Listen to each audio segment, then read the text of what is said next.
আচ্ছা, তাহলে আমাদের আজকের লেকচার হচ্ছে লেকচার নম্বর 15। এই লেকচারটা হয়ে গেলে আমাদের সেমিকন্ডাক্টর ইন ইকুইলিব্রিয়াম এই টপিকটা পুরোপুরি ভাবে শেষ হয়ে যাবে। আচ্ছা, তাহলে এই টপিকের আন্ডারে যেটা বলছিলাম যে আমাদের সেমিস্টার ফাইনালে প্রায় 2 সেট প্রশ্ন থাকে, 2 সেট বা তার চেয়ে একটু কম। তার মানে এটা একটা অনেক বড় টপিক। এটা আমরা শুরু করছিলাম লেকচার ধরো 5 থেকে, সম্ভবত 5 বা 6 থেকে শুরু করছিলাম, 15 পর্যন্ত কিন্তু এই টপিকটাই ছিল। আচ্ছা, আজকের ক্লাসে আমরা এখানে যে টপিকগুলো দেখব এই টপিকগুলোর রেফারেন্স হচ্ছে নিউম্যানের বইয়ের 4th এডিশন বা 3rd এডিশন। এই টপিকগুলোর মধ্যে কয়েকটা টপিক আমাদের পূর্ব পরিচিত, যেগুলো আমরা স্ট্রিটম্যানে হয়তো পড়ছি। আর এইখানে কিছু টপিক আছে একদমই নতুন, যেটা হচ্ছে স্ট্রিটম্যানের বই ওরা টাচ করে নাই। আমি ক্লাস চলাকালীন সময়ে বলে দিব যে কোন টপিকগুলো একদম নতুন, যেগুলো স্ট্রিটম্যানে আর কি তোমরা পাবা না। তো এই টপিকটা শেষ হয়ে গেলে পরে আমরা বলতে পারবো যে আমাদের সিলেবাসের মোটামুটি একটা পোর্শন শেষ হয়ে যাচ্ছে, যেটা হচ্ছে সেমিকন্ডাক্টর ইন ইকুইলিব্রিয়াম। আগামী ক্লাস থেকে আমরা শুরু করব হচ্ছে এক্সেস কেরিয়ার। এক্সেস কেরিয়ার মানে হচ্ছে ইকুইলিব্রিয়াম সিচুয়েশন আর থাকবে না, তখন নন ইকুইলিব্রিয়াম সিচুয়েশন চলে আসবে। আচ্ছা, তাহলে এটা হচ্ছে আমাদের আজকের ক্লাসের টপিক। এর মধ্যে প্রথমে আমরা কয়েকটা ডেফিনিশন টাইপের মানে দেখি। যেমন ধরো, প্রথম হচ্ছে অ্যাকসেপ্টর অ্যাটম। এইখানে হচ্ছে এ বি সি ডি সিরিয়ালে আছে, এই জন্য অ্যাকসেপ্টরটা দিয়ে শুরু হয়েছে প্রথমে। অ্যাকসেপ্টর মানে হচ্ছে এমন ধরনের ইম্পিউরিটি অ্যাটম যেগুলো অ্যাড করলে আমরা সেমিকন্ডাক্টর মেটেরিয়ালটাকে পি টাইপ মেটেরিয়াল হিসেবে পাবো। তাহলে অ্যাকসেপ্টর অ্যাটম মানে কি? অ্যাকসেপ্টর অ্যাটম মানে হচ্ছে যেগুলো হচ্ছে গ্রুপ 5 এলিমেন্ট, এবং যেগুলো হচ্ছে গ্রুপ 3 এলিমেন্ট, এবং এই গ্রুপ 3 এলিমেন্ট যেগুলোকে অ্যাড করার কারণে আমরা সেমিকন্ডাক্টর মেটেরিয়ালটাকে পি টাইপের মেটেরিয়াল হিসেবে পাবো বা পজিটিভ হিসেবে পাবো। আচ্ছা, তারপরে হচ্ছে চার্জ ক্যারিয়ার। আমরা জানি যে সেমিকন্ডাক্টরের ক্ষেত্রে আমাদের ইলেকট্রন এবং হোল দুইটাই একত্রে চার্জ ক্যারিয়ার হিসেবে কাজ করে। আবার কিছু কিছু জায়গায় ইলেকট্রনের আধিক্য থাকতে পারে, যেমন এন টাইপ মেটেরিয়াল, বা হোলের আধিক্য থাকতে পারে পি টাইপ মেটেরিয়াল। বা ইলেকট্রনটাকে বলা হয় এন এর জন্য মেজরিটি ক্যারিয়ার, আর হোলটাকে বলা হয় পি এর জন্য মেজরিটি ক্যারিয়ার। তাহলে যখন যে মেটেরিয়ালটা থাকবে তার জন্য মেজরিটি ক্যারিয়ার থাকবে একরকম, মাইনরিটি ক্যারিয়ার থাকবে তার বিপরীত। তো এটা হচ্ছে আমাদের চার্জ ক্যারিয়ার গুলো, এবং এই চার্জ ক্যারিয়ার গুলার কারণেই আমরা হচ্ছে ইলেকট্রিক্যাল কারেন্ট কন্ডাকশনটা পাই। তারপরে হচ্ছে কম্পেনসেটেড সেমিকন্ডাক্টর। যেমন আমরা এর আগে কোনো একটা লেকচারে দেখছিলাম, যদি একটা সেমিকন্ডাক্টর মেটেরিয়ালকে একই সাথে এন এবং পি ডোপিং করা হয়, তখন সেটাকে আমরা বলি কম্পেনসেটেড সেমিকন্ডাক্টর। এবং এই ধরনের সিচুয়েশনে আমরা আবার 3 রকম ক্রাইটেরিয়া সেট করতে পারি। যেমন একটা হচ্ছে যে ডোনার অ্যাটমের সংখ্যা আর অ্যাকসেপ্টর অ্যাটমের সংখ্যা এক হইতে পারে, দুইটাই সমান সমান। এক হইতে পারে ডোনরের পরিমাণ বেশি, আর একটা হইতে পারে অ্যাকসেপ্টরের পরিমাণ বেশি। তো এই 3 রকম সিচুয়েশনকেই আমরা বলবো কম্পেনসেটেড সেমিকন্ডাক্টর। কমপ্লিট আয়নাইজেশন বলতে বোঝায়, ধরো আমার কাছে একটা সেমিকন্ডাক্টর মেটেরিয়ালে ডোনার অ্যাটম অ্যাড করতে হবে, এবং ডোনার অ্যাটমের সংখ্যা হচ্ছে ধরো 100। 100টা ডোনার অ্যাটম আছে, তার মানে 100টা ইলেকট্রন আমি এখানে দিতে পারবো। যতক্ষণ পর্যন্ত আমি 100টা ইলেকট্রন না দিব ততক্ষণ পর্যন্ত কমপ্লিট আয়নাইজেশন হবে না। আর যদি কমপ্লিট আয়নাইজেশন হইতে হয় তাহলে 100টা ইলেকট্রন আমাকে ওই সিস্টেমে দিয়ে দিতে হবে। আচ্ছা, তাহলে কমপ্লিট আয়নাইজেশন না হইলে যে ঘটনাটা ঘটে সেটাকে বলা হয় পার্শিয়াল আয়নাইজেশন। যেমন তোমার সর্বোচ্চ দেওয়ার ক্ষমতা ছিল 100টা ইলেকট্রন, তুমি দিয়ে রাখছো 50টা, তার মানে তুমি পার্শিয়ালি আয়নাইজড হইছো। কিন্তু পুরোপুরি আয়নাইজ হইতে গেলে বা কমপ্লিট আয়নাইজেশন হইতে গেলে যতগুলা ছিল ডোনার ইলেকট্রন হইলে ডোনেট করে দিতে হবে, আর অ্যাকসেপ্টর ইলেকট্রন হইলে সেটা অ্যাকসেপ্টেন্স হবে। তাহলে ডোনার ইলেকট্রন ছাড়বে, আর অ্যাকসেপ্টেন্স হইলে সেটাকে সে অ্যাকসেপ্ট করবে। কিভাবে ডোনার করে বা কিভাবে অ্যাকসেপ্ট করে এটা আমরা গ্রাফ থেকে পাবো। ডিজেনারেট সেমিকন্ডাক্টর, এটা একটা নতুন টার্ম। এই টার্মটা একদমই নতুন। এই টার্মটার ব্যাপারে স্টেটমেন্টের বইয়ে কিছু বলা নাই, কারণ এটা হচ্ছে একটা থিওরিটিক্যাল কনসেপ্ট। এই যে ডিজেনারেট সেমিকন্ডাক্টর, প্র্যাকটিক্যাল সিচুয়েশনে আমরা ডিজেনারেট সেমিকন্ডাক্টর ব্যবহার করি না, আমরা হচ্ছে নন ডিজেনারেট সেমিকন্ডাক্টর ব্যবহার করি। এতদিন পর্যন্ত আমরা যেগুলো নিয়ে আলোচনা করতাম সেগুলো সব হচ্ছে নন ডিজেনারেট সেমিকন্ডাক্টর। আর ডিজেনারেসির ক্ষেত্রে যেটা হয় যে আমাদের এন টাইপ মেটেরিয়ালের ক্ষেত্রে ফার্মি লেভেলটা কন্ডাকশন ব্যান্ডের উপরে চলে যায়। এটা হচ্ছে ধরো কন্ডাকশন ব্যান্ড, তার উপরে চলে যায় ফার্মি লেভেল, অথবা ভ্যালেন্স ব্যান্ডের নিচে নেমে যায়, তাহলে দুইটাই হচ্ছে একটা অ্যাবনর্মাল সিচুয়েশন। এই ধরনের সিচুয়েশনকে বলা হয় ডিজেনারেট সেমিকন্ডাক্টর। যখন আমরা এত বেশি ডোপিং করি, এই যে আমরা যদি ইলেকট্রনের কনসেন্ট্রেশনটা এত বেশি বাড়াই বা হোলের কনসেন্ট্রেশনটা এত বেশি বাড়াই, যে ফার্মি লেভেলটা কন্ডাকশন ব্যান্ডের মধ্যে চলে যাচ্ছে অথবা ব্যালেন্স ব্যান্ডের মধ্যে চলে যাচ্ছে, এই ধরনের সিচুয়েশনটাকে ডিজেনারেট বলা হয়, কিন্তু প্র্যাকটিক্যালি আমরা এটা ব্যবহার করি না, এটা হচ্ছে একটা থিওরিটিক্যাল কনসেপ্ট। আচ্ছা, তারপরে দেখো অ্যাকসেপ্টর অ্যাটম যেটা, তার একটা বিপরীত টার্ম আছে, সেটার নাম হচ্ছে কি ডোনার অ্যাটম। তাহলে অ্যাকসেপ্টর অ্যাটমের যে কাজ, ডোনার অ্যাটমের কাজ হচ্ছে তার জাস্ট অপোজিট। এটা হচ্ছে এমন ধরনের ইম্পিউরিটি যেটা হচ্ছে গ্রুপ 5, এটা অ্যাড করলে আমাদের সেমিকন্ডাক্টরটা কিসে কনভার্ট হবে? এন টাইপ ম্যাটেরিয়ালে কনভার্টেড হবে। ইফেক্টিভ ডেনসিটি অফ স্টেটস আমাদের জানা আছে, ডেনসিটি অফ স্টেটস অনুযায়ী আমরা হচ্ছে ইলেকট্রনের সংখ্যা বের করছিলাম এবং সেইখান থেকে আমরা কারেন্ট কন্ডাকশন রেট বের করতে পারি। তাহলে ইফেক্টিভ ডেনসিটি অফ স্টেটস মানে হচ্ছে কি পরিমাণ স্টেটস अवेलेबल আছে ইলেকট্রন বসার জন্য। একটা হচ্ছে কন্ডাকশন ব্যান্ডের জন্য এনসি, আর আরেকটা হচ্ছে ভ্যালেন্স ব্যান্ডের জন্য এনভি। এবং এই এনসিটাকে আমি যদি ইলেকট্রন পাওয়ার সম্ভাবনা দিয়ে গুণ করি, তাইলে আমি টোটাল নাম্বার অফ ইলেকট্রন বা এন জিরো যেটা সেটা পেয়ে যাব, কারণ এন জিরোর ফর্মুলা হচ্ছে কন্ডাকশন ব্যান্ডের ডেনসিটি অফ স্টেটস এর সাথে ফার্মি ফাংশন গুণ করতে হবে। একইভাবে আমি যদি ভ্যালেন্স ব্যান্ডের ক্ষেত্রে এই যে এনভিটাকে আমি যদি হোল পাওয়ার সম্ভাবনার সাথে মাল্টিপ্লাই করি, তাহলে আমি পি জিরো ক্যালকুলেট করতে পারি। এবং এন জিরো এবং পি জিরোর ইকুয়েশন গুলা আমরা অলরেডি ডিরাইভ করছি এর আগে। তাহলে এন জিরো পি জিরোর ইকুয়েশন ডিরাইভ করতে হলে আমাদের দুইটা করে জিনিস গুণ করতে হবে, একটা হচ্ছে তার ডেনসিটি অফ স্টেটস, আর একটা হচ্ছে ইলেকট্রন পাওয়ার সম্ভাবনা অথবা ডেনসিটি অফ স্টেটস এবং তার সাথে হোল পাওয়ার সম্ভাবনা। আচ্ছা, নেক্সট যেটা এক্সট্রিনজিক সেমিকন্ডাক্টর। এক্সট্রিনজিক সেমিকন্ডাক্টর নিয়ে আমরা প্রচুর পড়াশোনা করছি, যখনই আমরা ডোপিং করতেছি তখনই সেটা এক্সট্রিনজিক। এক্সট্রিনজিক আবার দুই রকম হইতে পারে, ইলেকট্রনের সংখ্যা বেশি হইলে এন, হোলের সংখ্যা বেশি হইলে পি। কিন্তু একটা জিনিস খেয়াল করো, এইখানে একটা কথা আছে যেটা এর আগে ছিল না, সেটা হচ্ছে কি কন্ট্রোলড অ্যামাউন্ট অফ ডোনার অথবা অ্যাকসেপ্টর অ্যাড করতে হবে। কন্ট্রোলড অ্যামাউন্ট যদি আমরা অ্যাড না করি তখন ডিজেনারেট সেমিকন্ডাক্টর তৈরি হবে, আর ডিজেনারেট সেমিকন্ডাক্টরটাকে আমরা প্র্যাকটিক্যালি ইউজ করতে পারবো না। এই জন্য আমাদেরকে যে ডোপিংটা করতে হবে, এটা করতে হবে কন্ট্রোলড অ্যামাউন্ট অফ ডোপিং, সেটা ইলেকট্রনও হইতে পারে, সেটা হোলও হইতে পারে। আচ্ছা, তাহলে এক্সট্রিনজিক সেমিকন্ডাক্টর বানানোর আগে আমাদের যেটা পাওয়া যায় সেটার নাম হচ্ছে ইন্ট্রিনজিক ক্যারিয়ার, মানে হচ্ছে পিওর। ইন্ট্রিনজিক মানে পিওর কন্ডিশন, সেইখান থেকে আমরা এক্সট্রিনজিকটা জেনারেট করতে পারি। আচ্ছা, তারপর এইখানে যেরকম একটা টার্ম ছিল কমপ্লিট আয়োনাইজেশন, এর অপোজিট একটা টার্ম আছে যেটার নাম হচ্ছে ফ্রিজ আউট। তাহলে কমপ্লিট আয়োনাইজেশনের ক্ষেত্রে কি হচ্ছিল, 100টা ইলেকট্রন দেওয়ার সুযোগ ছিল, 100টাকেই দিতে হবে, তাইলে কমপ্লিট আয়োনাইজেশন। আর তাহলে বলতো ফ্রিজ আউটের ক্ষেত্রে কি হবে, 100টা যদি আমার দেওয়ার সুযোগ থাকে তাহলে ফ্রিজ আউট মানে কয়টা দিছো বলতো? একটু বলতো যে 100টা থেকে তাহলে কয়টা? না, 100টা থেকে 100টা দিলে তো সেটা কমপ্লিট আয়োনাইজেশন, তাহলে ফ্রিজ আউট হবে কখন বলতো? আর 100 বেশি দিলে? না, 100 বেশি দিব কোথেকে, একটাও দিব না। ফ্রিজ আউট মানে হচ্ছে আমি কিছুই করব না, আমি যা আছি তাই থাকবো, ঠিক আছে? এই ধরনের সিচুয়েশনকে বলে ফ্রিজ আউট, যেটা হচ্ছে চার্জ নিউট্রাল সিচুয়েশন, আমি কোনো কিছুই এক্সচেঞ্জ করব না, আমি যা আছি আমি তাই থাকবো, এটার নাম হচ্ছে ফ্রিজ আউট। তাইলে মনে রাখবা, এরপর আমরা ছবিতেও দেখবো যে ফ্রিজ আউটটা হচ্ছে 0 কেলভিনে ঘটে। 0 কেলভিনে ঘটে, তার মানে কোনো এক্সটার্নাল এনার্জি সে পাবেও না, যাবেও না, সে কিছুই করবে না।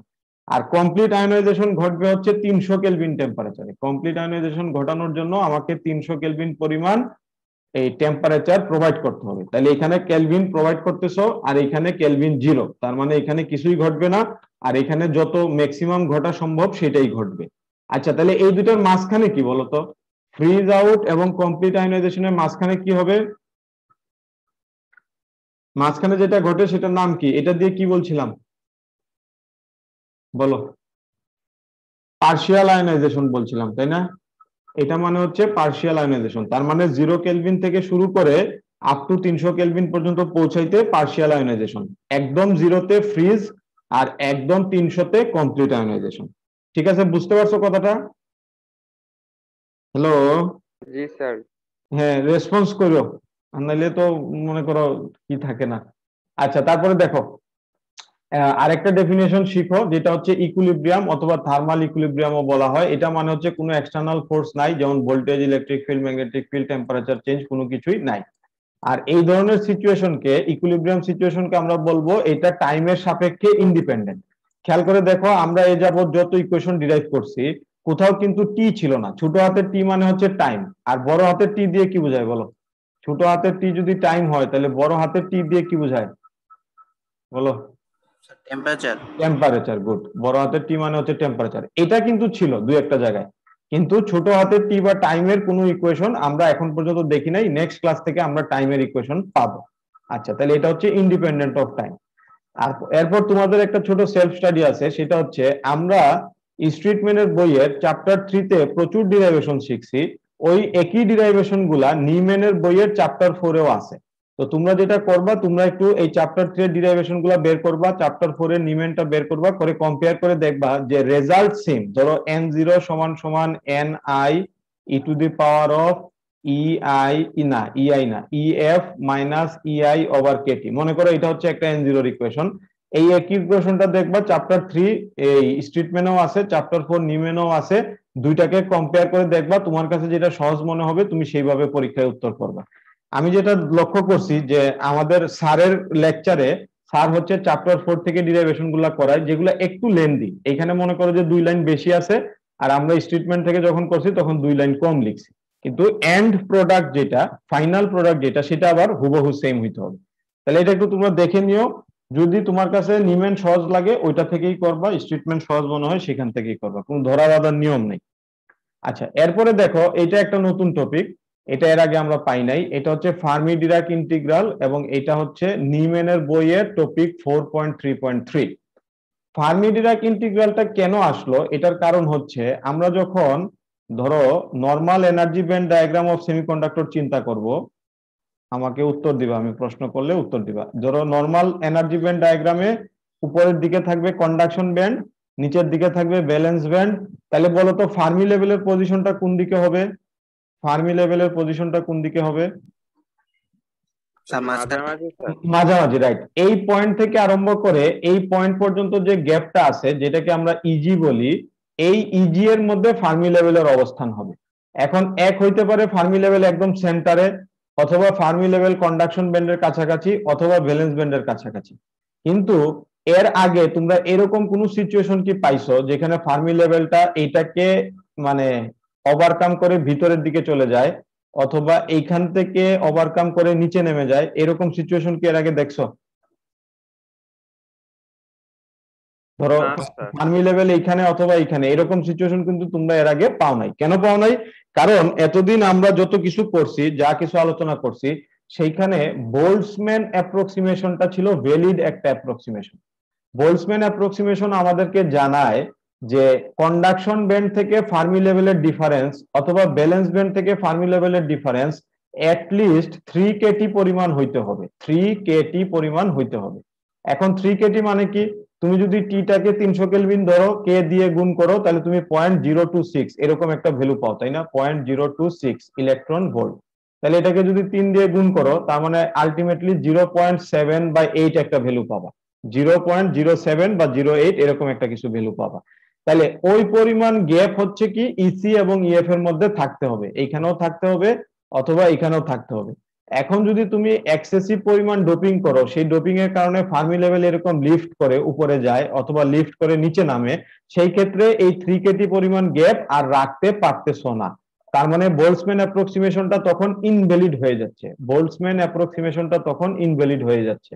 এরকম সিচুয়েশনে রেগুলার যে ইকুয়েশন গুলো আমরা লিখছি n0 জন্য অথবা p0 জন্য, সেগুলাকে একটু মডিফাই করতে হবে। কারণ বোল্টজম্যান অ্যাপ্রক্সিমেশন ভ্যালিড হওয়া মানে n0 p0 ইকুয়েশনের একটা ভ্যালিডিটি একরকম।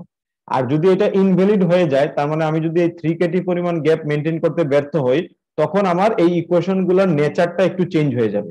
কিভাবে চেঞ্জ হবে সেটা যে ইকুয়েশনের সাহায্যে প্রকাশ করা হয় তার নাম হচ্ছে ফার্মি ডিরাক ইন্টিগ্রাল। এখানে হচ্ছে একটা ইন্টিগ্রেশন টাইপের ফাংশন থাকবে, কিন্তু সহজ ব্যাপার হচ্ছে এটাকে আমরা কখনো ডিরাইভও করা লাগবে না, এটাকে ভেঙে আর কি ইন্টিগ্রেশন করা লাগবে এমনও না। এটা একটা কমপ্লিট ফাংশন। এই ফাংশনটা থেকে আমরা একটা গ্রাফ জেনারেট করতে পারি। ওই গ্রাফ থেকে আমরা সরাসরি ভ্যালু নিতে পারবো, আমাদেরকে কোনো অঙ্ক ইন্টিগ্রেশন করে বের করতে লাগবে না। এটা একটা ইজি ব্যাপার, কিন্তু ইকুয়েশনটা দেখতে একটু কঠিন। যেমন ধরো n0 যে ইকুয়েশনটা তোমরা এতদিন জানতা, সেখানে এই পার্টটুকুকে ধরো nc এর সাথে কম্পেয়ার করো, আর এই পার্টটুকুকে ইলেকট্রন পাওয়ার যে সম্ভাবনা, ওই সম্ভাবনার সাথে কনসিডার করো। তাহলে এই পার্টটুকু হচ্ছে n অফ c, আর এটা হচ্ছে f অফ e। তাহলে এখন দেখো f অফ e ফাংশনটা একটু পরিবর্তন হয়ে গেছে। কেন পরিবর্তন হয়েছে? কারণ বোল্টজম্যান অ্যাপ্রক্সিমেশন এখন আর ভ্যালিড হচ্ছে না। তাইলে এই পরিবর্তনটা কিভাবে হয় দেখো, তোমার লোয়ার লিমিট হচ্ছে ইসি, তার মানে তুমি ইলেকট্রন পাওয়ার সম্ভাবনা হচ্ছে ইসি থেকে আরম্ভ হবে, কন্ডাকশন ব্যান্ডের লোয়েস্ট পয়েন্ট ইসি থেকে আরম্ভ হবে এবং যেতে যেতে এটা ইনফিনিটি পর্যন্ত যেতে পারে, ইসি থেকে যেতে যেতে এটা ইনফিনিটি পর্যন্ত যেতে পারে। আর নিচের যে টার্মটা আছে দেখো, এটা আমাদের পূর্ব পরিচিত, এটা আমরা ফার্মি ডিরাক ইন্টিগ্রাল বা নর্মাল যে ফার্মি ডিরাক স্ট্যাটিস্টিক্স সেখান থেকে পাই। নতুন টার্ম হচ্ছে এইটা, উপরের এই টার্মটা হচ্ছে নতুন, এটা এর আগে ছিল না।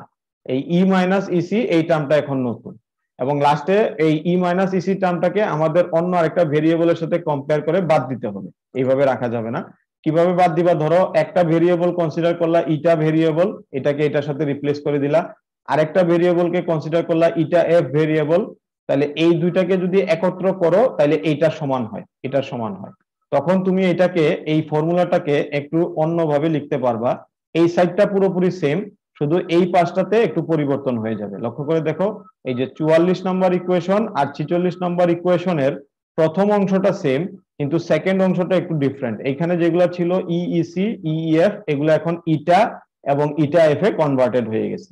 এই ইটা এবং ইটা এফ এই ভ্যালু দুটো দিয়ে আমরা হচ্ছে এই যে এরকম গ্রাফ জেনারেট করতে পারবো, আমাদেরকে ইন্টিগ্রেশন করে সলভ করা লাগবে না, এটা একটা আর কি মানে কষ্ট কম। তাহলে এই 46 নম্বর ইকুয়েশনের প্রথম অংশটা হচ্ছে যা ছিল তাই থাকবে, ইনটেক থাকবে। সেকেন্ড অংশটা যেখানে ইটা এবং ইটা এফ আছে, এই অংশটাকেই আমরা বলবো হচ্ছে ফার্মি ডিরাক ইন্টিগ্রাল। এই ইকুয়েশনটা হচ্ছে সরাসরি ফার্মি ডিরাক ইন্টিগ্রাল ইকুয়েশন, তাহলে এটার নাম হচ্ছে ফার্মি ডিরাক ইন্টিগ্রাল ইকুয়েশন। এখন লক্ষ্য করে দেখো যে এই ইকুয়েশনটার ভ্যালিডিটি কিভাবে ডিপেন্ড করতেছে। ধরো ইটা এফ কে যদি পজিটিভ হইতে হয়, খেয়াল করো, ইটা এফ কে যদি গ্রেটার দেন 0 হইতে হয়, মানে পজিটিভ হইতে হয়, তাহলে ইএফ এর ভ্যালু গ্রেটার দেন ইসি হইতে হবে না? দেখে বলো আমাকে, ফার্মি লেভেলের ভ্যালুটা ইসি এর চেয়ে বেশি হইতে হবে না? হ্যালো, আরেকবার একটু কোশ্চেনটা করবেন? আচ্ছা, কোশ্চেনটা হচ্ছে যদি ইটা এফ কে একটা রিয়েল নাম্বার হইতে হয়, তাহলে গ্রেটার দেন 0 হইতে হয়, সেই ক্ষেত্রে ইএফ টাকে গ্রেটার দেন ইসি হইতে হবে না এই কোয়েশন অনুযায়ী? তাহলে ইএফ যদি ইসি এর চেয়ে বড় হয়ে যায়, তাহলে ইএফ এর পজিশনটা কোথায় চলে গেছে বলতো? এটা হচ্ছে ইসি পজিশন, কন্ডাকশন ব্যান্ড এনার্জির উপরে। Right right right right, very good, conduction এন্ডেরও উপরে। এরকম সিচুয়েশন কি এর আগে আমরা দেখছি? না, এখন পর্যন্ত দেখি নাই। গুড, তাহলে এই সিচুয়েশনটা হচ্ছে থিওরিটিক্যালি পসিবল একটা সিচুয়েশন, কিন্তু প্র্যাকটিক্যালি এটা আমরা ব্যবহার করতে পারি না, ঠিক আছে? তাহলে এই ঘটনাটা ঘটতেছে এন টাইপ সেমিকন্ডাক্টরের ক্ষেত্রে, যেখানে ইএফ টা, এই দুইটা লাইন যদি একটু পড়ো, যে ইএফ যদি গ্রেটার 0 হয় তাহলে ইএফ ইজ ইসি গ্রেটার, তার মানে Fermi energy is actually located inside the conduction band, conduction ব্যান্ডের মধ্যে ফার্মি এনার্জি চলে যাচ্ছে, যেটা হচ্ছে ফার্মি ডিরাক ইন্টিগ্রাল ফাংশনের একটা ভ্যালিড ইকুয়েশন। কিন্তু এই ইকুয়েশনটা আবার আমাদের প্র্যাকটিক্যাল যে নলেজ এতদিন আমরা বিল্ড আপ করছি সেটার সাথে সাংঘর্ষিক, এই জন্য এটাকে আমরা প্র্যাকটিক্যালি ইউজ করব না। আমরা হচ্ছে ফার্মি লেভেলটাকে ইসি এর কাছে নিয়ে যাওয়ার চেষ্টা করব, কিন্তু এর উপরে তুলবো না, কখনোই ডোপিংটা এমন ভাবে করবো না যে এটা এটার উপরে চলে যাবে, তা করবো না। আচ্ছা, তাহলে এখন দেখো 44 নম্বর ইকুয়েশনের একটা মানে সেম ইকুয়েশন থাকবে, পেয়ার ইকুয়েশন, যেটা হচ্ছে পি নটের জন্য। এন নোটের জন্য আমরা যেরকম ভাবে লিখতে পারি, তাহলে পি নোটের জন্য লিখতে পারবো, এটা হচ্ছে এন ভি এর জন্য, density of states in valence band, আর এই পাশটা হচ্ছে ফার্মি ডিরাক ইন্টিগ্রালের জন্য। তাহলে লক্ষ্য করো উপরের ইকুয়েশনটা আর নিচের ইকুয়েশনটা হুবহু সেম, শুধু ইটা এবং ইটা এফ এই দুটাকে আমাদের একটু পরিবর্তন করতে হবে। এখন ইটা হবে এরকম আর ইটা এফ হবে এরকম। তাহলে খেয়াল করে দেখো এই ইকুয়েশনটারও ভ্যালিডিটি ডিপেন্ড করতেছে যদি ইটা এফ গ্রেটার দেন 0 হয়। ইটা এফ যদি গ্রেটার দেন 0 হয়, তার মানে ইভিটা ইজ গ্রেটার দেন ইএফ। তাহলে এটা যদি ইভি হয় এবং ইভি যদি ইএফ এর চেয়ে বেশি হয়, তাহলে ইএফ অবশ্যই নিচে, তার মানে এটাও হচ্ছে আমাদের নর্মাল যে কনসেপ্ট সেটার সাথে সাংঘর্ষিক, তাই না? ইভি যদি ইএফ এর চেয়ে বড় হয়ে যায়, তাহলে এটা হচ্ছে কি, যে ফার্মি লেভেলটা এখন ব্যালেন্স ব্যান্ডের মধ্যে, তাহলে ফার্মি লেভেলটার পজিশন হচ্ছে ব্যালেন্স ব্যান্ডের মধ্যে, অথবা ফার্মি লেভেলের পজিশন হচ্ছে কন্ডাকশন ব্যান্ডের মধ্যে। এই দুইটা সিচুয়েশনকেই আমরা হচ্ছে অ্যাভয়েড করার চেষ্টা করব, ঠিক আছে? বুঝছো ইকুয়েশন দুইটা একটু? এখানে আমাদের এই ইন্টিগ্রেশন সলভ করার প্রয়োজন হবে না, আমরা সরাসরি এই গ্রাফ থেকে এই ইন্টিগ্রাল পার্টের ভ্যালু পেয়ে যাব। এই পার্টের ভ্যালুটা আমরা সরাসরি গ্রাফ থেকে নিয়ে নিব, আর এইখানে যা কিছু আছে অথবা n0 ক্ষেত্রে এইখানে যা কিছু আছে এগুলো আমাদের জানা থাকবে, সেক্ষেত্রে আমরা n কমপ্লিট করতে পারবো, ক্যালকুলেট করে এটা বের করতে পারবো। আচ্ছা, এখন দেখো গ্রাফটা কিভাবে আছে তোমাদের পরীক্ষায়। যেমন এখানে একটা এক্সাম্পল করার কথা বলা আছে 4.6 নিউম্যানের, এই এক্সাম্পলটা তোমরা দেখবা, দেখলে ক্লিয়ার হয়ে যাবে। তোমাদের পরীক্ষায় আমরা কোশ্চেনের সাথে যদি এই প্রশ্নটা দেই, এই গ্রাফটা অ্যাটাচ করে দিব, বা কুইজে যদি এই অঙ্কটা সলভ করতে দেই, তাহলে এই গ্রাফটা দিয়ে দেওয়া থাকবে এবং তোমাকে ইটা এফ এর একটা ভ্যালু বলে দেওয়া থাকবে। ধরো আমি বলে দিলাম যে ইটা এফ এর ভ্যালু হচ্ছে 2.5, ঠিক আছে? তাহলে ইটা এফ এর ভ্যালু যদি 2.5 হয়, তুমি এখানে 2.5 খুঁজতে থাকো, দেখো কোন জায়গায় 2.5 পাও, অ্যাপ্রক্সিমেট ভ্যালু। তাহলে ধরো এটা 0, এটা 2, তাহলে এইটা হচ্ছে 3, তাহলে 2 আর 3 এর মাঝখানে এই বরাবর ঠিক মাঝখানে তুমি একটা দাগ টানলে সেটা হচ্ছে 2.5। এটাকে তুমি উপর পর্যন্ত টানবা, টেনে যখন এটাকে তুমি বামে নামাবা তখন এই ভ্যালুটা দেখাবে 2, এই ভ্যালুটা দেখাবে 2। বুঝা গেছে? দেখো তো, 2 না, সরি, এই ভ্যালুটা দেখাবে 3, কারণ এটা যদি 1 হয়, এটা যদি 2 হয়, তাহলে এই ভ্যালুটা হবে 3। দেখো তো বোঝা যাচ্ছে নাকি? আমি যদি তোমাকে পরীক্ষার প্রশ্নে ইটা এফ এর একটা ভ্যালু বলে দেই, ইটা এফ এর ভ্যালু বলে দিছি 2.5, তাহলে তুমি এক্স অ্যাক্সিসে 2.5 পয়েন্ট থেকে একটা দাগ টানবা, এই দাগটাকে উপরের দিকে এরকম তুলে দিবা, তুলে দিলে এটা যে পয়েন্টে কাট করবে সেটাই হচ্ছে তোমার ওয়াই অ্যাক্সিস এর ভ্যালু। বুঝতে পারছো ওয়াই অ্যাক্সিস এর ভ্যালুটা? জি স্যার। আচ্ছা, তাহলে এই ওয়াই অ্যাক্সিস এর ভ্যালুটা হচ্ছে তোমার সরাসরি এই পুরা ভ্যালুটা, এই ইন্টিগ্রাল ফাংশনের পুরা ভ্যালুটা, এটাকে তোমার আর সলভ করার প্রয়োজন নাই। তাহলে তুমি এইখানে এই 46 নম্বর ইকুয়েশনে এই এই এই এতটুকুর জন্য, এই পুরাটুকুর জন্য বসাবা হচ্ছে 3, আর সামনের অংশটা কিভাবে আসবে দেখো, 4π2, এটা হচ্ছে ইফেক্টিভ মাস অফ ইলেকট্রন। এটা সিলিকনের জন্য কত, ধরো এটা সম্ভবত 1.08 m0, এরকম কিছু একটা না, কিছু একটা মাল্টিপ্লাইং ফ্যাক্টর থাকে যেটার সাথে তুমি m0টাকে গুণ করতে হয়। তারপরে কে টি, এটা তো তুমি জানো 300 কেলভিনের জন্য, এইচ তুমি জানো, এটাকে তুমি বের করতে পারবা। তাহলে এই টোটাল টুকুর ভ্যালু তুমি গ্রাফ থেকে পাইছো, আর সামনের অংশটা তোমার হচ্ছে সব কনস্ট্যান্ট টার্ম, এই দুটোকে গুণ করবা, তোমার ক্যালকুলেশন শেষ। আচ্ছা, তাহলে এটা হচ্ছে স্পেশাল সিচুয়েশন যেখানে ফার্মি ডিরাক ইন্টিগ্রাল আমাকে অ্যাপ্লাই করতে হবে, এবং এরকম সিচুয়েশনে অ্যাপ্লাই করার সময় আমাকে এরকম একটা গ্রাফের হেল্প নিতে হবে। গ্রাফ থেকে আমি হচ্ছে এই ডাটাটা আর এই ডাটাটা বের করে আমি হচ্ছে সরাসরি অঙ্কে বসাই দিব। আচ্ছা, এরপরে আমরা ছোটখাটো কয়েকটা টপিক নিয়ে একটু তাড়াতাড়ি ডিসকাস গুলা করি। আমরা এতদিন যে কনসেপ্টটা বিল্ড আপ করছি, এই কনসেপ্টটার নাম হচ্ছে নন ডিজেনারেট সেমিকন্ডাক্টর, যেখানে কন্ডাকশন লেভেল আলাদা, ভ্যালেন্স ব্যান্ড আলাদা। এন টাইপের ক্ষেত্রে ফার্মি লেভেল এই জায়গায়, পি টাইপের ক্ষেত্রে ফার্মি লেভেল এই জায়গায়, কখনোই এরা উপরেও উঠবে না, কখনোই এরা নিচেও নামবে না। এটা হচ্ছে নন ডিজেনারেট সিচুয়েশন। এখন যদি তুমি ডিজেনারেট সিচুয়েশন তৈরি করো, তাহলে ডিজেনারেট সিচুয়েশনটা দুই ভাবে তৈরি করা যাবে, একটা হচ্ছে এক্সেসিভ ইলেকট্রন ডোপিং করছো, তাহলে সেটা হবে ডিজেনারেট এন টাইপ। আরেকটা হইতে পারে এক্সেসিভ পি ডোপিং করছো, তাহলে সেটা হবে ডিজেনারেট পি টাইপ। তাহলে দুই ভাবে এটাকে তুমি করতে পারো। তো আমরা এটাকে বোঝার জন্য সরাসরি ছবিতে চলে যাই, তাহলে এই কথাবার্তাগুলো ছবি থেকে আমাদের বুঝতে সহজ হবে। লক্ষ্য করে দেখো তো, এই ফিগারে আমাদের ফিগার এটা আর বিটার মধ্যে এমন কোনো কিছু চোখে পড়ে কিনা যেটা একটু অ্যাবনর্মাল। ফিগার এ এবং বিটা ভালো মতো লক্ষ্য করো, করে আমাকে বলো যে এখানে এমন কিছু চোখে পড়তেছে কিনা যেটা একটু দেখতে অন্যরকম মনে হচ্ছে। স্যার ফার্মি লেভেল একটা উপরে উঠে গেছে, একটা রাইট, নিচে নেমে গেছে। রাইট। তাইলে এইখানে ফার্মি লেভেলটা এই পজিশনে চলে আসছে, বেসিক্যালি এটা থাকার কথা এরকম একটা জায়গায়। একইভাবে এইখানে ফার্মি লেভেলটা এইদিকে চলে আসছে, যেটা এরকম কোনো একটা পজিশনে থাকার কথা। তাহলে এই ধরনের সিচুয়েশনকে, তাহলে ওই যে আমরা বললাম যে এই ধরনের সিচুয়েশনকে আমরা দুই ভাগে ভাগ করতে পারি, একটা হচ্ছে ডিজেনারেট এন টাইপ ডিজেনারেট, আর একটা হচ্ছে ডিজেনারেট, সেটা হচ্ছে পি টাইপ ডিজেনারেট। তাহলে বুঝতে পারছো, তাহলে এন টাইপের ক্ষেত্রে ইলেকট্রন ডোপিং এর পরিমাণ এত বেশি বেড়ে গেছে যে ফার্মি লেভেল এখন ওভারকাম করে এই পজিশনে চলে আসছে, অথবা ফার্মি লেভেল এই পজিশনে চলে আসছে। আচ্ছা, তাহলে এটাই হচ্ছে সেই মানে বোল্টজম্যান অ্যাপ্রক্সিমেশন, যখন আমি কন্ট্রোল করতে পারলাম না। বোল্টজম্যান অ্যাপ্রক্সিমেশন অনুযায়ী এই দুইটার মধ্যে গ্যাপ হওয়া উচিত 3 কেটি পরিমাণ, 3 কেটি পরিমাণ, কিন্তু সেটা উপরের দিকের গ্যাপ না, এটা হবে নিচের দিকের এই গ্যাপ, অথবা এইখানকার এই গ্যাপ। আচ্ছা, তারপরে দেখো আমাদের হচ্ছে কমপ্লিট আয়োনাইজেশন এবং ফ্রিজ আউটের একটা ডায়াগ্রাম আমরা এখান থেকে দেখি, তাহলে ডেফিনেশনটা বুঝতে সহজ হবে। পরীক্ষায় এইসব টাইপের প্রশ্ন আসলে তোমরা এরকম ছবি আঁকার চেষ্টা করবে, যত কম লেখা যায় তাহলে সময় নষ্ট হবে না। আচ্ছা, তাহলে লক্ষ্য করো আমাদের এইখানে এই যে ডোনার লেভেলে ধরো এখানে 7টা ইলেকট্রন ছিল, এই ডোনার লেভেলে এখানে 7টা ইলেকট্রন ছিল, 7টা ইলেকট্রনই কন্ডাকশন ব্যান্ডে সে ট্রান্সফার করে দিছে। এইখানকার ডোনার লেভেলে যে 7টা ইলেকট্রন ছিল সবগুলো ইলেকট্রনকে সে কন্ডাকশন লেভেলে ট্রান্সফার করে দিছে, তাহলে এই সিচুয়েশনটার নাম হচ্ছে কমপ্লিট আয়োনাইজেশন সিচুয়েশন।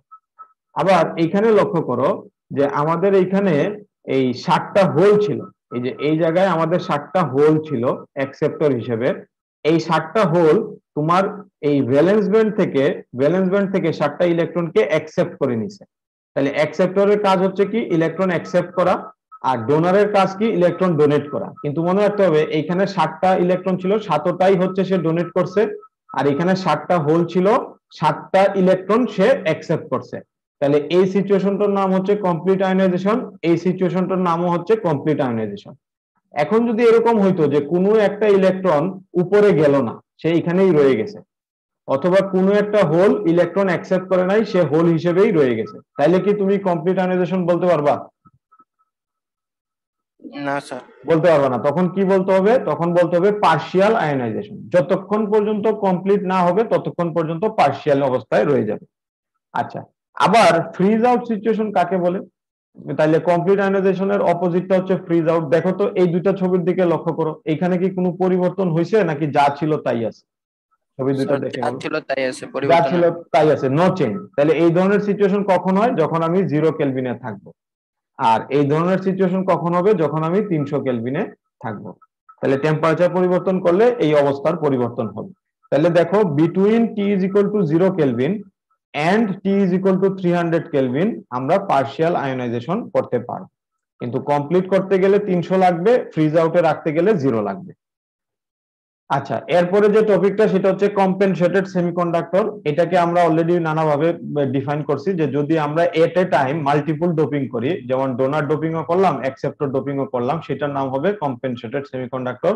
সিচুয়েশন হইতে পারে 3 রকম, ডোনার এবং অ্যাকসেপ্টর সমান সমান, তাহলে ম্যাটেরিয়ালটা ইন্ট্রিনজিক অবস্থায় রয়ে যাবে, কারণ নাম্বার অফ হোল সমান সমান নাম্বার অফ ইলেকট্রন। যদি নাম্বার অফ ইলেকট্রন বেশি হয় তাহলে কম্পেনসেশন, কিন্তু সেটা হবে এন টাইপের কম্পেনসেশন। যদি নাম্বার অফ অ্যাকসেপ্টর বেশি হয় তাহলে কম্পেনসেশন, কিন্তু সেটা হবে পি টাইপের কম্পেনসেশন। তাহলে তিনটা সিচুয়েশনকে আমাদের ব্যাখ্যা করতে হবে। যেমন এই যে এন টাইপের ক্ষেত্রে এটা হচ্ছে তার শর্ত, পি টাইপের ক্ষেত্রে এটা হচ্ছে তার শর্ত, আর এই দুইটা সমান সমান হওয়ার অর্থ হচ্ছে ইন্ট্রিনজিক ম্যাটেরিয়াল। আচ্ছা, তাহলে এখন এইখানে একটা খুব চমৎকার ডায়াগ্রাম আছে। এই ডায়াগ্রামটার মধ্যে এই চ্যাপ্টারে আমাদের যে কনসেপ্ট গুলো আমরা গ্রো করছি ওইগুলাকে রিপিট করা যাবে, এবং এই ডায়াগ্রামটা যদি আমি ভালো মতো বুঝতে পারি তাহলে মোটামুটি যত প্রসেস গুলো আমরা শিখছি সেগুলো সম্বন্ধে আমাদের আইডিয়াটা আবার হচ্ছে তোমার রিভিউ হয়ে যাবে। তাহলে লক্ষ্য করো, এই ছবিটা মনোযোগ দিয়ে খেয়াল করো। প্রথমে আমাকে বলো এই ছবিটা যে কম্পেনসেটেড সেমিকন্ডাক্টর, এটা তুমি কিভাবে বুঝবা? এটা হচ্ছে প্রথম প্রশ্ন, যে এটা যে কম্পেনসেটেড সেমিকন্ডাক্টরই সেটা তুমি কিভাবে বুঝবা বলো তো? কি দেখে বুঝবা যে এখানে হ্যাঁ, স্যার মাঝখানে আছে। না এইভাবে না, কম্পেনসেশন এর শর্ত কি? স্যার একটা উপরে স্যার ডোনার একসেপ্ট করতেছে, মানে করতেছে, P type right, N type হচ্ছে, হ্যাঁ, আর নিচে স্যার পি টাইপ হচ্ছে। রাইট, মানে দুইটা ঘটনা একসাথে ঘটানো হচ্ছে মাল্টিপল ডোপিং এর সাহায্যে। আচ্ছা, তাহলে এখন যদি আমরা এগুলাকে একটু নাম দেই, ধরো এটা হচ্ছে কন্ডাকশন লেভেল এনার্জি ইসি, এটা হচ্ছে ইডি বা ডোনার লেভেল এনার্জি, এটা হচ্ছে ইন্ট্রিনজিক ফার্মি লেভেল ইএফআই, এটা হচ্ছে অ্যাকসেপ্টর লেভেলের এনার্জি, এটা হচ্ছে ভ্যালেন্স লেভেলের এনার্জি। আরেকটা কিছু থাকার কথা না বলতো? এখানে একটা কিছু দেখানো হয় না ইচ্ছা করে, সেটা কোনটা বলতো? এই পাঁচটার বাহিরে আরেকটা এনার্জি লেভেল কিন্তু দেখানো উচিত, যেটা সবচেয়ে কমন। সেটা কি বলো? এই ছবিতে কিন্তু সেটা নাই, বলো সেটা কোনটা? এই কয়টার বাহিরে আরেকটা এনার্জি লেভেল আমরা দেখায় থাকি, সেটা কোনটা? Sir band gap energy. না, ব্যান্ড গ্যাপ তো আছেই। ধরো ব্যান্ড গ্যাপ মানেই তো হচ্ছে এই সর্বোচ্চ পয়েন্ট থেকে এই সর্বনিম্ন পয়েন্ট, এটাই ব্যান্ড গ্যাপ। কিন্তু এখানে একটা এনার্জি লেভেল নাই, সেটা কোনটা? দেখো না এখানে, দেখো দেখে বলো এখানে কোন জিনিসটা নাই বলো। নিচের এনার্জি লেভেল গুলা। সবই আছে। আরে এখানে ইআই ইআই নাই স্যার। আচ্ছা দাঁড়াও, এই ছবিটা দেখে বলো, এই ছবিটার দিকে তাকাও আর এই ছবিটার দিকে তাকাও, এখন বলো কোনটা নাই, আরেকবার দেখো। এইখানে ভালো করে লক্ষ্য করো আর এইখানে ভালো করে লক্ষ্য করো, এখন বলো কোনটা নাই। Fermi energy. Right right right right, Fermi হ্যাঁ রাইট, ফার্মি এনার্জি লেভেলটা নাই। কে বলতে পারবা যে কেন ফার্মি এনার্জি লেভেলটা নাই বলো তো? এখন বলো কেন ফার্মি এনার্জি লেভেলটা দেখানো হয় নাই, এখন বলো। আমি এখানে লিখে দিলাম 3 আর 6 সমান সমান। 3 আর 6 কখন সমান সমান হবে? সরি ইন্টেন্সিক অবস্থায় সমান সমান। ইন্ট্রিনজিক অবস্থায়। আর ইন্ট্রিনজিক অবস্থায় এন ডি সমান সমান কি লিখবো? N A.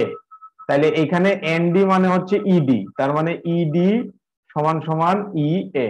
তার মানে যতগুলা ডোনেট ততগুলা অ্যাকসেপ্ট। তার মানে এখানে যদিও কম্পেনসেশন, কিন্তু এখানে ব্যালেন্সড সিচুয়েশনে এই ডায়াগ্রামটা ড্র করে দেওয়া হয়েছে। তো যেহেতু এটা ব্যালেন্সড সিচুয়েশনে আছে, ইলেকট্রনের সংখ্যা হোলের সংখ্যা একদম এক্স্যাক্টলি সেম, তাহলে আমি বলতে পারবো এই ম্যাটেরিয়ালের ফার্মি লেভেলটা এই ইন্ট্রিনজিক ফার্মি লেভেলের সাথে ইন লাইনে আছে, একই সাথে আছে। ঠিক আছে, যদি এই ছবিতে ইলেকট্রনের সংখ্যা বেশি হইতো তাহলে ফার্মি লেভেলটা মিডল থেকে উপরের দিকে চলে যাইতো।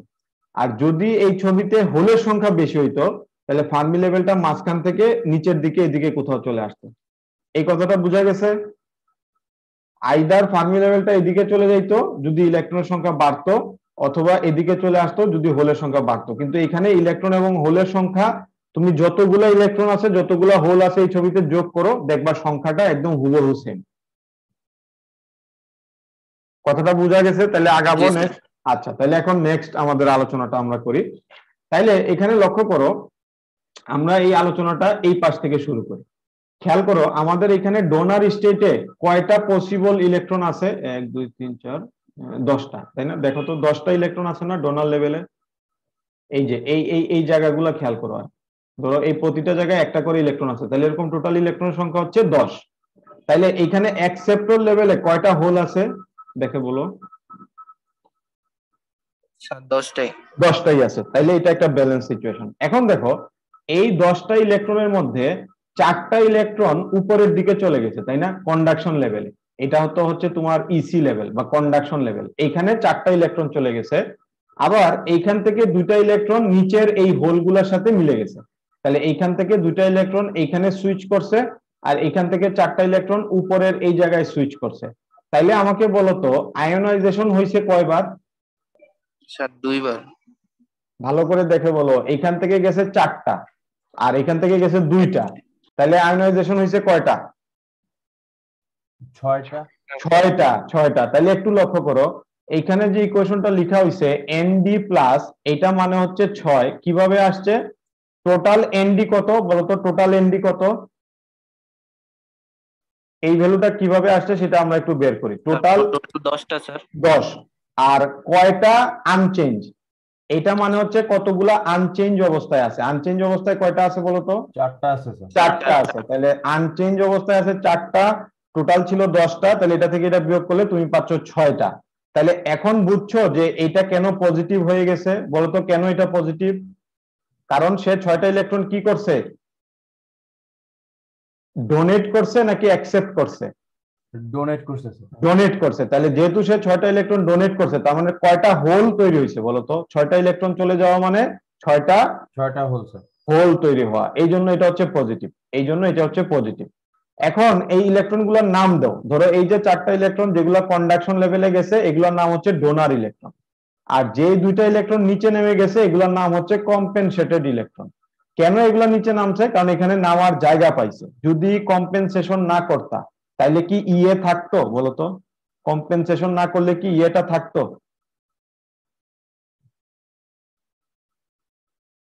শুধু যদি এন টাইপ তৈরি করো বা শুধু যদি পি টাইপ তৈরি করো, তখন কি এরকম 2টা করে থাকবে না একটা করে থাকবে?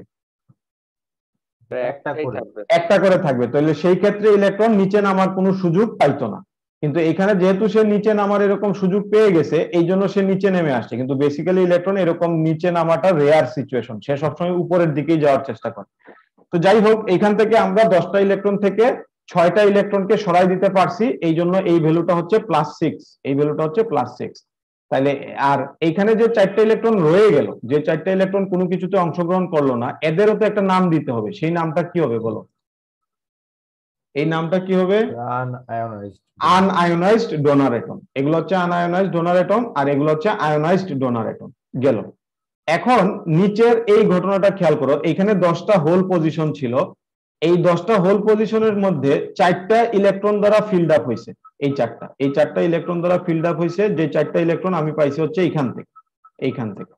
আর বাকি 2টা হোল ইলেকট্রন দ্বারা ফিল্ড আপ হয়েছে, যে 2টা ইলেকট্রন আমি উপরের এই লেভেল থেকে অ্যাকসেপ্ট করছি। তাহলে এখন আমাকে বলো, এই যে ইকুয়েশনটা Na মাইনাস, এটার ভ্যালু কত?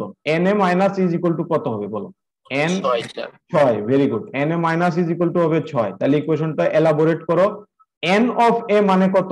Total n of a 10। Very good. আর কয়টা আছে যারা কোনো কিছুতে অংশগ্রহণ করতেছে না? 4টা। গুড। তাহলে 4টা হচ্ছে আনচেঞ্জ, আর 10টা হচ্ছে টোটাল, চেঞ্জ হয়ে গেছে 6টা। এই 6 নাম্বারটা, এটা কি পজিটিভ হবে না নেগেটিভ হবে? এই যে নাম্বারটা 6, এই নাম্বারটা কি পজিটিভ না নেগেটিভ বলো? নেগেটিভ। কেন নেগেটিভ? কারণ সেই ইলেকট্রন কি করতেছে? অ্যাকসেপ্ট করতেছে। গুড। ইলেকট্রন অ্যাকসেপ্ট করে, সে নেগেটিভ চার্জে কনভার্ট হয়ে যাচ্ছে। তাইলে এগুলার নাম দাও। এইখানে যেই ঘটনাটা ঘটতেছে, এগুলার নাম ছিল আয়োনাইজড ডোনার। তাহলে এগুলার নাম কি হবে? Ionised acceptor. আর যেগুলা কোনো কিছুতে আসলো না, সেগুলোর নাম কি হবে? আনআয়োনাইজড অ্যাকসেপ্টার। আবার এইখানকার এই ইলেকট্রনগুলোর নাম যদি হয় ডোনার ইলেকট্রন, তাহলে এইখানকার এই হোলগুলোর নাম কি হবে? এই হোলগুলোর নাম হবে অ্যাকসেপ্টার হোল, কারণ তারা ইলেকট্রনকে অ্যাকসেপ্ট করে আর তারা হচ্ছে ইলেকট্রন ডোনেট করে। আর এই সব রকম ডোনার গুলা একসাথে করলে আমরা N0 পাবো, টোটাল নাম্বার অফ ইলেকট্রন। আর সবগুলা হোলকে একসাথে করলে আমরা P0 পাবো, টোটাল নাম্বার অফ হোল। মোটামুটি আলোচনা শেষ। শুধু এই ইলেকট্রন আর এই হোলের ব্যাপারে কিছু বলি নেই। তাহলে এখন আমাকে বলো, এই 3টে ইলেকট্রন এইখান থেকে যে এই জায়গায় আসছে, এর জন্য কে কে দায়ী? এই এনার্জিটা ইলেকট্রন পাইলো কোথায়?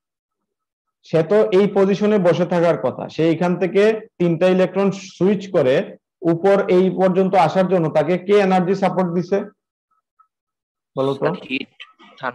রাইট, টেম্পারেচারটা পরিবর্তন হয়েছে। ধরো যে এখানে টেম্পারেচার শুরুতে ছিল 0 কেলভিন, এর কিছুক্ষণ পরে টেম্পারেচার হয়ে গেছে 50 কেলভিন। তাহলে এই 50 কেলভিন টেম্পারেচার পরিবর্তন হওয়ার কারণে এইখানকার ইলেকট্রন গুলা জাম্প করে উপরে চলে গেছে।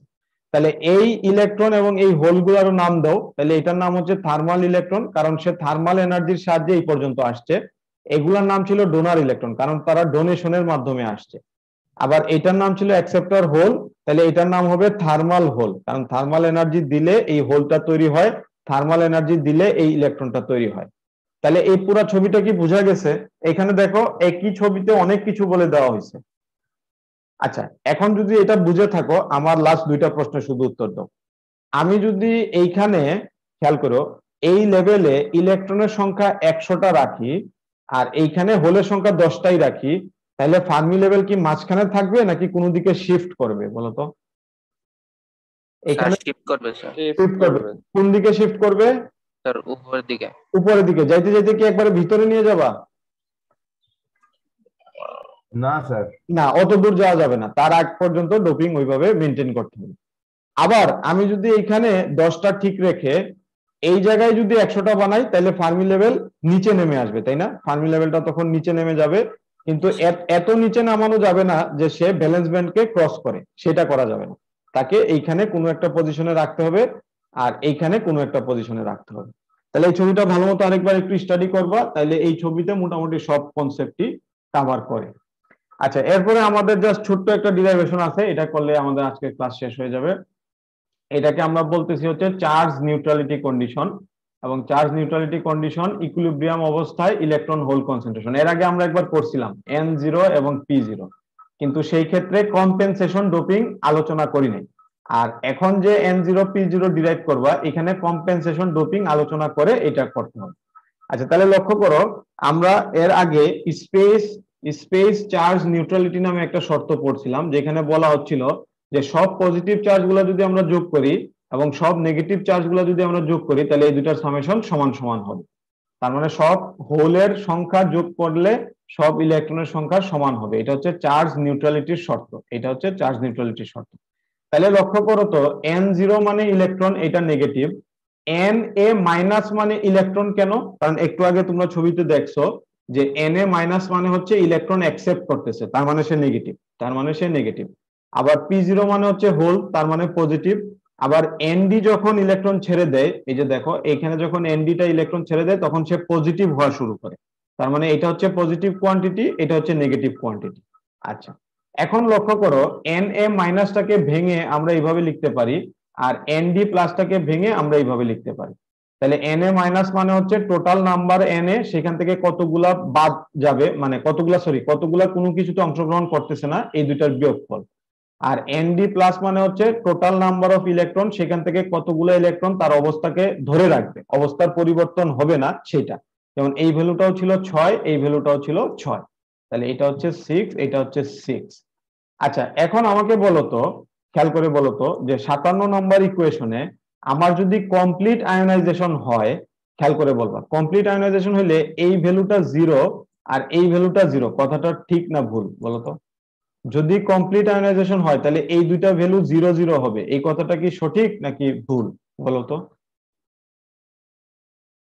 If there is complete ionisation, তাইলে কি এরকম আনচেঞ্জ থাকবে কেউ আর?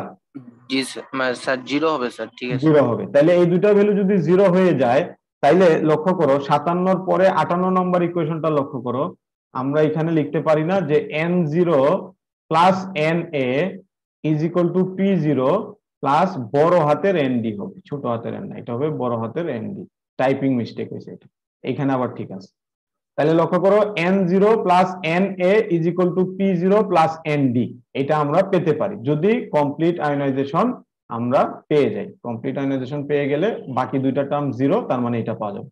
এখন এখানে কাজ সহজ হয়ে গেল, আমরা একটা ফর্মুলা জানি মাস অ্যাকশন ল, যে n0 ইন্টু P0 সমান সমান হচ্ছে Ni স্কোয়ার। তাহলে এখন আমরা এখান থেকে P0টাকে ক্যান্সেল করব, এইভাবে রিপ্লেস করে দিব, রিপ্লেস করে দিয়ে কিছু রিঅ্যারেঞ্জমেন্ট করব, করলে এইরকম একটা সেকেন্ড অর্ডার ইকুয়েশন পাওয়া যায়। এটাকে আমরা সলভ করার জন্য ax square plus bx plus c is equal to 0 ওই ফর্মুলা অ্যাপ্লাই করব।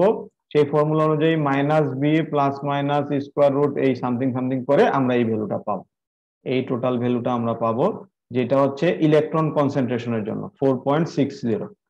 তাহলে লক্ষ্য করে দেখো, যদি আমার সিস্টেমে নাম্বার অফ ডোনার আর নাম্বার অফ অ্যাকসেপ্টর সমান সমান হয়, তাহলে এই সবগুলা ভ্যালু নাই হয়ে যাবে, আর আমি লিখতে পারবো যে n0 সমান ni। দেখো তো কথাটা মিলে কিনা? আমার যদি সিস্টেমে ইলেকট্রনের সংখ্যা হোলের সংখ্যা একদম সেম সেম হয়, তাহলে এটাও 0, এটাও হবে 0ই, আর এটা শুধু থাকবে, তার মানে এখান থেকে আমি ni পাবো। দেখো তো ঠিক আছে কিনা? জি স্যার, ঠিক আছে। তাহলে আমি এই যে এখান থেকে যদি এগুলো সমান সমান হয়, তাহলে এটা সমান এটা, তার মানে কি? তার মানে হচ্ছে কম্পেনসেশন কনসিডার না করলেও চলতেছে। আবার আমি যদি হোলের কথা চিন্তা করি, তাহলে দেখো হোলের ক্ষেত্রে আমি এই ইকুয়েশন থেকে n0টাকে পরিবর্তন করব, n0টাকে পরিবর্তন করে দিব, তাহলে এইভাবে লেখা যায়, তারপরে Na, তারপরে P0, তারপরে ND। এখন এই ইকুয়েশনটাকে আমি P0 হিসেবে সাজাই লিখবো, P0 হিসেবে সাজায় লেখার পরে আমি সেখান থেকে P0 জন্য যে ইকুয়েশন সেটা লিখবো। তাহলে এখন দেখো, P0 ইকুয়েশনে আমি যদি এই দুটা ভ্যালুকে সমান সমান পাই, এই দুটা ভ্যালুকে সমান সমান পাই, তাহলে P0 সমান সমান Ni হয়ে যাবে। তার মানে n0 সমান সমান P0 সমান সমান Ni, তার মানে ইকুইলিব্রিয়াম কন্ডিশনটা মেনটেন হবে। আর যদি কোনো কারণে এখানে এই ভ্যালুগুলোর তারতম্য হয়, তাহলে আমি এই ফর্মুলা অ্যাপ্লাই করে এই ফর্মুলাতে এগুলো বসাই দিলে আমি P0 এর ভ্যালু ক্যালকুলেট করতে পারবো। তার মানে কম্পেনসেশন আমার Na ও থাকবে, ND ও থাকবে, তার মানে কম্পেনসেশন। এখন এটা বেশি তা তো হইতেই হবে, কারণ পি টাইপের ক্ষেত্রে এই ভ্যালুটা বেশি হবে আর এন টাইপের ক্ষেত্রে এই ভ্যালুটা বেশি হবে, এটা তো আমরা জানি। কিন্তু যদি সমান সমান হয়, তাহলে ইকুইলিব্রিয়ামের ক্ষেত্রে যে কনসেন্ট্রেশন, সেই কনসেন্ট্রেশনটা ফেরত চলে আসবে। এত বড় ইকুয়েশনটা তখন আর কনসিডার করার প্রয়োজন নেই। আচ্ছা, তাহলে অলমোস্ট শেষ। এখন আমরা ঝটপট দুইটা ছোট্ট ডায়াগ্রাম দেখি, দেখে শেষ করে দিব। একটা হচ্ছে কি ফার্মি লেভেলের পজিশনটা কিভাবে ডোপিং এর সাহায্যে পরিবর্তন করা যায়। তাহলে লক্ষ্য করো ফার্মি লেভেলটা আমরা জানি একটা যদি এন মেটেরিয়াল হয় অথবা পি মেটেরিয়াল হয় তাহলে ফার্মি লেভেলের পজিশনটা ইন্ট্রিনজিক অবস্থায় থাকবে মাঝখানে। আর যত বেশি তুমি ধরো এন ডোপিং করবা, যত এন ডোপিং করবা তত ফার্মি লেভেলটা আস্তে আস্তে কিসে চলে যাবে বলতো? যত বেশি এন ডোপিং করবা তত সে কার কাছে যাওয়ার চেষ্টা করবে? Sir EC balance EC EC. এবং যদি ডোপিং এর পরিমাণ আরো এক্সেসিভ হয় একসময় সেরকম উপরে উঠে যাবে, কিন্তু সেটা আমরা চাচ্ছি না। একইভাবে যত বেশি আমি পি টাইপের ডোপিং করব তত আমার ফার্মি লেভেলটা নিচে নামতে নামতে কার কাছে যাওয়ার চেষ্টা করবে? ব্যালেন্স ব্যান্ডের কাছে যাওয়ার চেষ্টা করবে। এবং একটা সময় এরকম হয়ে যেতে পারে, কিন্তু সেটা আমরা বাদ দিব। তাহলে ম্যাক্সিমাম একটা ডোপিং লিমিট থাকবে যেই পর্যন্ত ডোপিং করলে আমি হচ্ছে এই বোল্টজম্যান অ্যাপ্রক্সিমেশনটাকে মেনটেন করতে পারবো, তাই না? মনে থাকবে বোল্টজম্যান অ্যাপ্রক্সিমেশন, এটা এমসিকিউ তে আসবে, শিওর থাকো। বোল্টজম্যান অ্যাপ্রক্সিমেশন মানে কি? এই ফার্মি লেভেল যে বাড়তেছে যতই বাড়ুক এই দুটার মধ্যে একটা গ্যাপ থাকবে 3 kT লিস্ট। এর চেয়ে বেশি থাকলে ভালো, কম হওয়া যাবে না। একইভাবে এখানে যতই বাড়ুক তোমার এই দুটা লেভেলের মধ্যে একটা গ্যাপ থাকবে 3 kT, এর চেয়ে কম হওয়া যাবে না। আচ্ছা, এটা হচ্ছে ডোপিং এর সাথে পরিবর্তন। আর আরেকটা পরিবর্তন হচ্ছে টেম্পারেচারের সাথে পরিবর্তন। হ্যাঁ, এটা হলো শেষ। তাহলে টেম্পারেচারের সাথে পরিবর্তনটা একটু লক্ষ্য করো। এইখানে ছবিটা একটু কনফিউশন তৈরি করে, কিন্তু ঠান্ডা মাথায় চিন্তা করলে ধরতে পারবা। খেয়াল করো এই ছবিটা সিলিকন সেমিকন্ডাক্টরের জন্য, এবং এইখানে দুই ধরনের ডোপিং করা আছে। একটা হচ্ছে কন্ডাকশন ব্যান্ডে এন ডোপিং করা আছে, আর একটা হচ্ছে ভ্যালেন্স ব্যান্ডে পি ডোপিং করা আছে। তার মানে উপরের এই জিরোর উপরের অংশটা হচ্ছে একটা ডায়াগ্রাম, জিরোর উপরে একটা ডায়াগ্রাম, জিরোর নিচে একটা ডায়াগ্রাম। উপরেরটা হচ্ছে ইলেকট্রন বা এন টাইপের জন্য, মানে যদি সিলিকনটা এন টাইপ হয় তাহলে উপরের এই ডায়াগ্রামটাকে সে ফলো করবে, আর সিলিকনটা যদি পি টাইপের হয় তাহলে নিচের এই ডায়াগ্রামটাকে সে ফলো করবে। তাহলে এখানে লক্ষ্য করো এই জিরো বরাবর আমার হচ্ছে ইন্ট্রিনজিক লেভেলটা বোঝাচ্ছে, ইন্ট্রিনজিক বা পিওর লেভেল। জিরো মানে হচ্ছে ইন্ট্রিনজিক বা পিওর লেভেল। তাহলে লক্ষ্য করো এটা হচ্ছে টেম্পারেচার স্কেল এক্স অ্যাক্সিস, যেখানে টেম্পারেচারটা আস্তে আস্তে আমি বাড়াচ্ছি। আর ওয়াই অ্যাক্সিসে আমার মিড পয়েন্টটা হচ্ছে জিরো। জিরোর উপরে গেলে পজিটিভ চেঞ্জ দেখা যাচ্ছে, জিরোর নিচে নামলে নেগেটিভ চেঞ্জ দেখা যাচ্ছে। কার কার মধ্যে চেঞ্জটা হচ্ছে ফার্মি লেভেল এবং ইন্ট্রিনজিক ফার্মি লেভেলের মধ্যে ডিফারেন্স। তাহলে আমার প্রথম প্রশ্ন হচ্ছে, যদি আমার ম্যাটেরিয়ালটা ইন্ট্রিনজিকই হয়, যদি আমার ম্যাটেরিয়ালটা ইন্ট্রিনজিক হয় তাহলে এই দুইটার মধ্যে ডিফারেন্সটা কত, ইকুয়াল টু কত হবে বলো তো? যদি ইন্ট্রিনজিক হয় জিরো। এখন বলো যত ম্যাটেরিয়ালটা এন টাইপ হবে তত ইএফ উপরের দিকে যেতে থাকবে না? ইএফটা উপরের দিকে যেতে থাকবে না এন টাইপ ম্যাটেরিয়ালের ক্ষেত্রে? সেই ক্ষেত্রে এই দুইটার ডিফারেন্স কি প্লাস না মাইনাস? এটা থেকে এটা বিয়োগ করলে তখন কি পজিটিভ না নেগেটিভ হবে? এন এর জন্য পজিটিভ হবে। পজিটিভ হবে। এই জন্য লক্ষ্য করো আমাদের এই ছবির ডায়াগ্রামের উপরের অংশটা হচ্ছে পজিটিভ, উপরের অংশটা হচ্ছে পজিটিভ। একইভাবে আমি যদি পি তে কনভার্ট করি তাহলে ফার্মি লেভেলটা আস্তে আস্তে কি হবে, নিচে নামতে থাকবে। তাহলে ফার্মি লেভেল নিচে নামার অর্থ কি? এটা থেকে এটা বিয়োগ করলে রেজাল্ট কি হবে? এই যে এই দুটার বিয়োগফল কি হবে? ফার্মি ইন্টেনজিকের মানটা বেশি হবে, নেগেটিভ হবে। গুড। তাহলে নেগেটিভ হওয়ার অর্থ হচ্ছে আমি ছবির নিচের অংশে চলে আসলাম, নিচের অংশে চলে আসলাম। তাহলে এখন লক্ষ্য করো আমি ধরো 100 কেলভিন একটা টেম্পারেচারে আসি, তাহলে পি টাইপের ক্ষেত্রে ডিফারেন্সটা হচ্ছে নেগেটিভ এরকম, আর এন টাইপের ক্ষেত্রে ডিফারেন্সটা হচ্ছে পজিটিভ এরকম। আচ্ছা, এখন এইখানে যে অনেকগুলো ছোট ছোট লাইন আছে এই লাইনগুলো দিয়ে আবার বোঝাচ্ছে ডোপিং এর ভ্যালু, যেমন 10⁻12 এর জন্য প্রথমটা, তারপর 10⁻14, তারপর 10⁻16, তারপর 10⁻18, মানে ডোপিংটাও আমি আস্তে আস্তে পরিবর্তন দেখাচ্ছি। একইভাবে পি টাইপের ক্ষেত্রেও আমি ডোপিংটাকে আস্তে আস্তে পরিবর্তন করে দেখাচ্ছি। তাহলে এখন লক্ষ্য করো আমি এই 100 কেলভিন থেকে টেম্পারেচারটা যখন বাড়ায় 300 কেলভিনে চলে আসছি, লক্ষ্য করো তখন আমার 10⁻12টা আরো বেশি ইন্ট্রিনজিকের কাছে চলে আসছে না? এবং একটা টেম্পারেচারে ধরো 350 ডিগ্রি টেম্পারেচারে এটা পুরোপুরি জিরো হয়ে গেছে না? জি স্যার। এই কথার অর্থ হচ্ছে 10⁻12 এর যে ইফেক্ট ছিল এটা কমে গেছে। আর আমরা জানি, মনে করে দেখো তো, N I is proportional to T⁻3/2, এরকম একটা রিলেশন আমরা এর আগে পাইছিলাম, যে টেম্পারেচারের সাথে ইন্ট্রিনজিক লেভেলটা পরিবর্তন হয়, ইলেকট্রনের সংখ্যা পরিবর্তন হয়। তাহলে টেম্পারেচার যত বাড়বে ইন্ট্রিনজিক ইলেকট্রনের সংখ্যা তত বাড়বে, এবং ইন্ট্রিনজিক বাড়তে বাড়তে এমন একটা সময় যদি হয় যেখানে ইএফ আর ইএফআই সমান সমান, তাহলে এই দুটোর মধ্যে গ্যাপ কত হবে? এটা বেড়ে বেড়ে এমন একটা পজিশন আসলো যখন ফার্মি লেভেল ইএফআই এর সমান, তখন এই দুইটার মধ্যে ডিফারেন্স কত হবে? স্যার 0। 0 হবে। তার মানে আমার গ্রাফটা কোথায় চলে আসবে? মিড পয়েন্টে চলে আসবে না? এই পয়েন্টে চলে আসবে না? জি স্যার। আচ্ছা, তাহলে দেখো, লক্ষ্য করো, 10⁻12 এর জন্য আমি 350 কেলভিনেই জিরোতে চলে আসতে পারছি। তাহলে 10⁻14 এর জন্য কি 350 চেয়ে বেশি লাগবে না কম লাগবে বলো তো? 14 এর সময় বেশি স্যার, স্যার, বেশি। বেশি লাগবে, আরো বেশি টেম্পারেচার, আরো বেশি এনার্জি তাকে প্রোভাইড করতে হবে। তাহলে যত আমি ডোপিং বাড়াবো তত দেরিতে সে জিরোতে পৌঁছাবে না? জি স্যার। আচ্ছা, তাহলে এটাকে আমরা এর আগে একটা ছবি পাইছিলাম এরকম, সেটার সাথে একটু ম্যাচ করো তো। সেইখানে আমরা বলছিলাম যে এই জায়গাটার নাম হচ্ছে এক্সট্রিনজিক পজিশন, এক্সট্রিনজিক পজিশন, এবং এটা ছিল 10⁻15, এবং এইখানকার টেম্পারেচারটা আমরা নোট করছিলাম 100 কেলভিন থেকে শুরু করে অ্যারাউন্ড 500 কেলভিন পর্যন্ত, তাই না? অ্যারাউন্ড 500 কেলভিন পর্যন্ত। তাইলে এই ম্যাটেরিয়ালটাকে আমি যদি টেম্পারেচার কমাইতে চাই, এই ম্যাটেরিয়ালের টেম্পারেচার, ওয়ার্কিং টেম্পারেচার কমাইতে চাই, তাইলে এই ভ্যালুটা কি বাড়াইতে হবে নাকি কমাইতে হবে বলো দেখি, বুঝছো কিনা? চিন্তা করে ঠান্ডা মাথায় উত্তর দিবে। আমি যদি এই 100 কেলভিন থেকে কমায়ে 80 কেলভিন এবং 500 কেলভিন থেকে কমায়, বাড়াতে হবে স্যার। না না, চিন্তা করে বলো, ঠাস করে বলার দরকার নাই। তুমি যদি এইটার টেম্পারেচার রিজিয়ন কমাইতে চাও, তাইলে ডোপিং কি কমাইতে হবে না বাড়াইতে হবে? এটা দেখে বলো। টেম্পারেচার কমাইতে হইলে ডোপিং কি করতে হবে? কমাতে হবে। কমাইতে হবে। টেম্পারেচার বাড়াইলে ডোপিং এর পরিমাণ কি হবে? বাড়বে, বাড়বে, বাড়বে। এই যে দেখো, টেম্পারেচার যত বাড়তেছে ডোপিং তত বাড়তেছে। লক্ষ্য করো, ডোপিং তত বাড়তেছে না? তার মানে তত দেরিতে সে জিরোতে পৌঁছাবে। টেম্পারেচার যত কম ডোপিং এর লেভেলও তত কম, টেম্পারেচার যত বেশি ডোপিং এর লেভেলও তত কি বেশি। তাহলে ডোপিং এর লেভেল বেশি মানে সে দেরিতে জিরোতে পৌঁছাবে, আর ডোপিং এর লেভেল কম মানে সে তাড়াতাড়ি জিরোতে পৌঁছাবে। পরিষ্কার হয়েছে না? আরেকবার বলবো। জি স্যার, বুঝা গেছে। আচ্ছা, এই ছবিটা, এই ফিগার 4.19টা বোঝাটা একটু কঠিন, একটু কঠিন। তোমরা এই জিনিসটা আরেকবার একটু ঠান্ডা মাথায় চিন্তা করবা, কইরা এই ছবিটার সাথে আরেকবার ম্যাচ করাবা। এরকম একটা ছবি যে আমরা আঁকা শিখছিলাম, যেখানে আমরা বলছিলাম যে আমরা যদি এই ডোপিংটাকে 10⁻15 থেকে 10⁻20 করি, তাহলে টেম্পারেচার রেঞ্জ আরো বেড়ে যাবে। আর যদি এটা 10⁻15 থেকে ধরো 10⁻10 করি, তাহলে টেম্পারেচার রেঞ্জ আরো কমে যাবে। তার মানে আরো কম টেম্পারেচারে সেই ইন্ট্রিনজিক হবে, আর এই ক্ষেত্রে আরো অনেক বেশি টেম্পারেচারে সেই ইন্ট্রিনজিক হবে। ওকে, তাহলে আজকে আমাদের ক্লাস এই পর্যন্ত। আমাদের এই ইকুইলিব্রিয়ামের আলোচনা শেষ।